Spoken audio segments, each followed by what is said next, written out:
Welcome to Mythic Lore. Let's get started. Have you ever wondered what it feels like to be killed 1,000 times and still not die? When I first opened my eyes, the marsh boiled. The air was thick, a choking stew of steam and decay. I was not born in sunlight or song.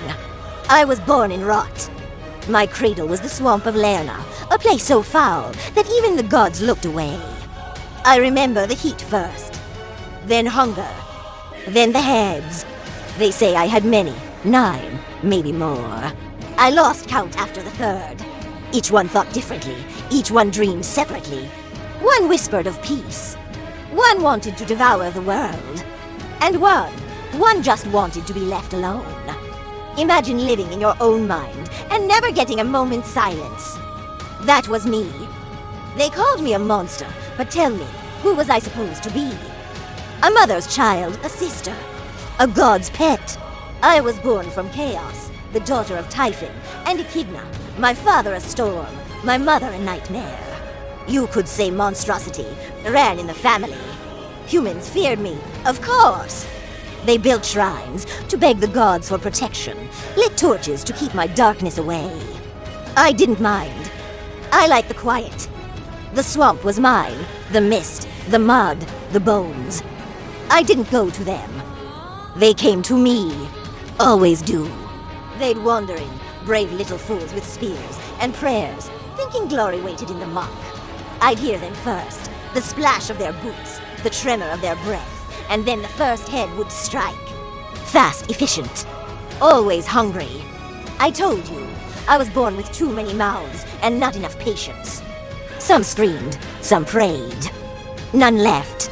Their bones fed the swamp, and the swamp fed me. But then he came. Hercules, son of Zeus.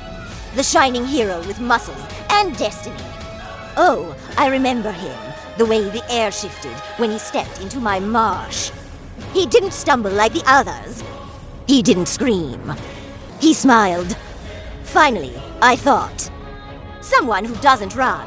He came to kill me, of course. The second of his famous labors.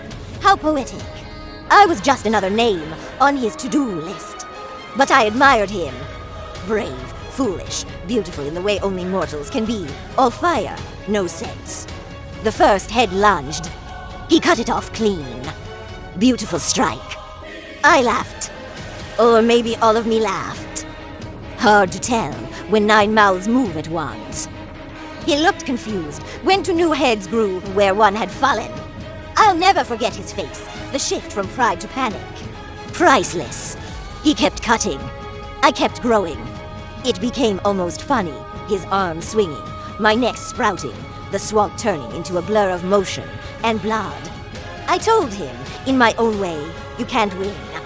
You can't kill what was born from death, but heroes never listen. Then came the fire. His nephew brought a torch, and the air burned. Every time a head fell, he seared the wound shut with flame. The pain, gods, the pain, it wasn't like dying. Dying is silence. This was screaming. My blood boiled, my flesh hissed, my own head shrieked in agony as one by one they turned to ash. I tried to fight, but the swamp betrayed me. My body was too large, too heavy. The mud that once protected me became my grave. I sank beneath it, choking on smoke and fury. The last thing I saw was his shadow, sword raised high, sunlight burning behind him. And then darkness. But here's the thing about monsters. We don't die properly. They say he cut off my final immortal head and buried it beneath a boulder, too dangerous to destroy. They say even now, if you walk deep enough into the marsh, you can hear the hissing beneath the stone. My breath, still hot, still waiting. He thought he killed me, but I'm still here. I feel every drop of rain that hits the swamp. I taste the blood in the water. I hear the whispers of mortals who still speak my name. You call it a legend. I call it memory. You want to know the answer to the question I asked, what it feels like to be killed 1,000 times and still not die. It feels like eternity. It feels like hunger without end. It feels like being remembered. And that's the cruelest thing of all, because every time you tell my story, every time you whisper my name, I rise again. The Hydra of Lerna, the beast who could not die. But that wasn't even my final form.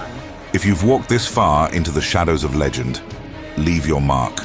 Like, subscribe, and tell me in the comments, which myth should we awaken next?